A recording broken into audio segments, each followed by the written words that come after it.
You guys, all winter long we grow kale, broccoli leaves, chard, and spinach. We like growing it when it's cool because our summers are so hot that the greens get really bitter and they really don't taste good. And they also send up stalks that have flowers and then they go to seed and then you don't get any more leaves out of the plant. I just harvested this spinach and chard today, and I want to add to my green powder that I make. I've been making green powder all winter from, I had a couple harvests of spinach and broccoli leaves and kale, and so now I'm including the chard with that. And pretty much the broccoli is done now, but the spinach, I've harvested the spinach like 3 times, and the kale, some of the plants went to seed already, but then I've got a couple of plants that are still producing. But the chard looks like it's going to produce a little bit longer. I might get a couple months into the summer before we lose the chard. So what I like to do is I like to take the leaves off of the stems because the stems do not dehydrate well. They just take way too long. And I put these leaves in the salt water because any little creepy crawlers that might be hard to see, the salt water will cause them to let go of the leaves and float to the top of the water.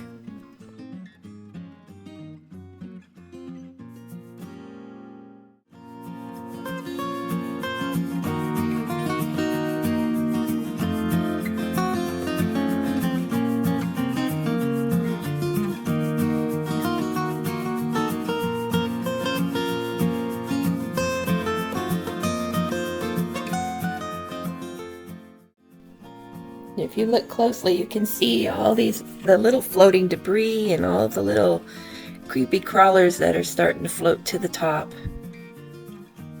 You guys, this is so gross, but honestly, I'd rather deal with this than to ingest a bunch of pesticides that it would take to kill all these while the plants are growing.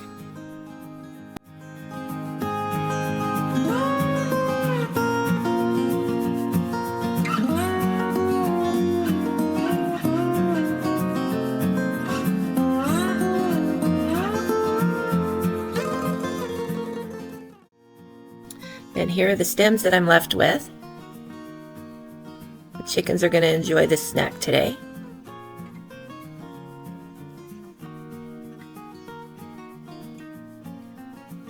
There you go, girls.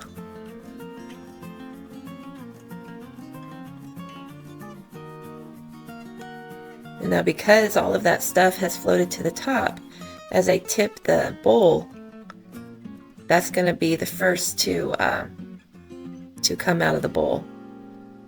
And so this takes a little while. I probably need to come up with a better solution to not lose some of my leaves, but I don't lose that many here.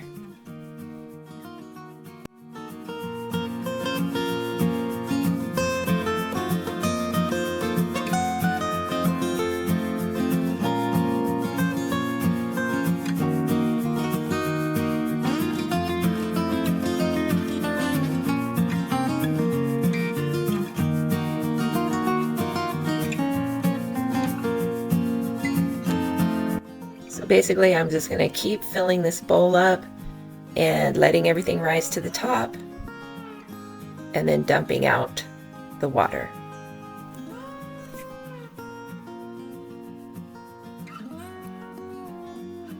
Literally rinse and repeat.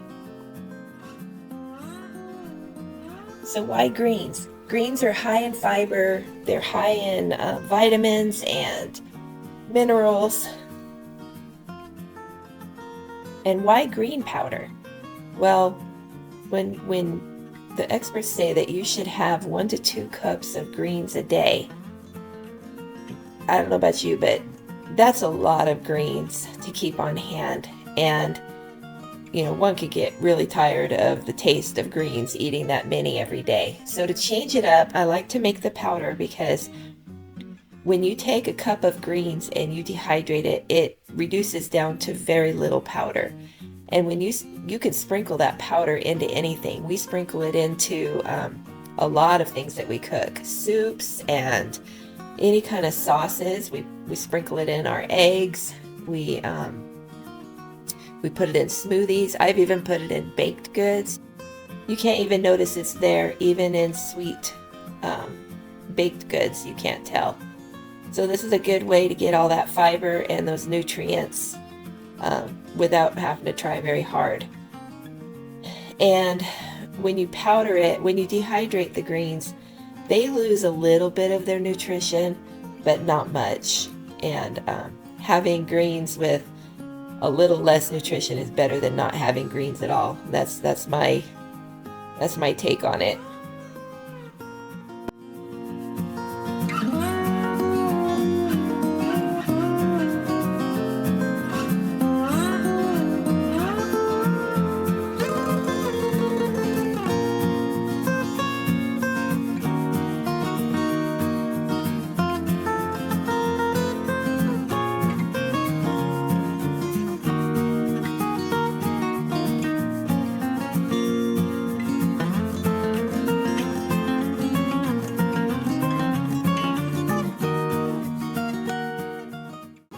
And these are the dehydrating trays. I'm putting the leaves on these trays, and I'm not worried about how thick I'm putting them on because they're going to reduce down and the air is going to be able to get around them just fine. Then I have these screens here that are designed to go underneath the food in case you have items that could fall through the mesh trays. So the screen will keep that from falling through. But in this case, I'm using the screen to hold down the pile of leaves so that when I go to put these trays into the dehydrator, that they don't knock the leaves off of the top. There's not a lot of clearance for me to get the trays in. So what I'm going to do is I'm going to be leaving these leaves in overnight, and in the morning I'm going to pull the mesh off of the top, and then the air will be able to get around it easier to finish up the drying process. So I'm setting this dehydrator to 115 degrees because that is low enough to keep a lot of the nutrition. If you set the dehydrator too high of heat can cause the nutrition to leave faster.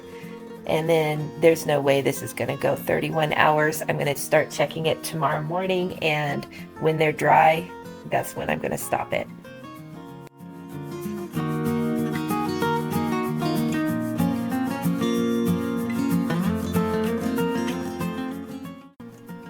I kind of lost track of time, but I think these took about 12 hours.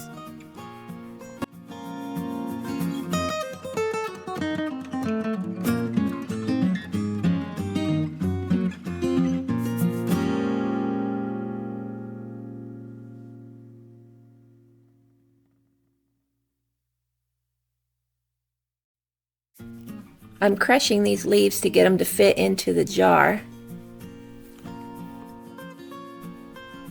And then when I'm ready to make more powder, I'll put a blend of these leaves with the other various leaves that I have and put them into the blender and powder them up.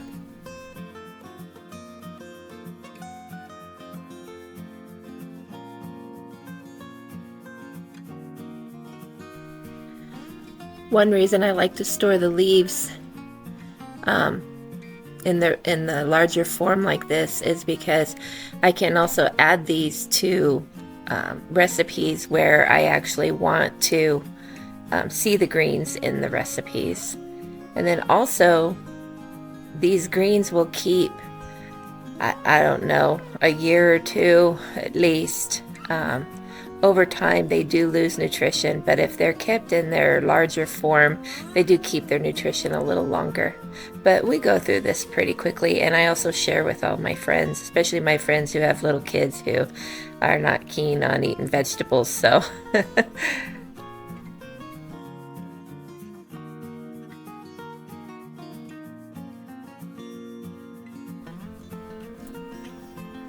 and this is what the green powder looks like.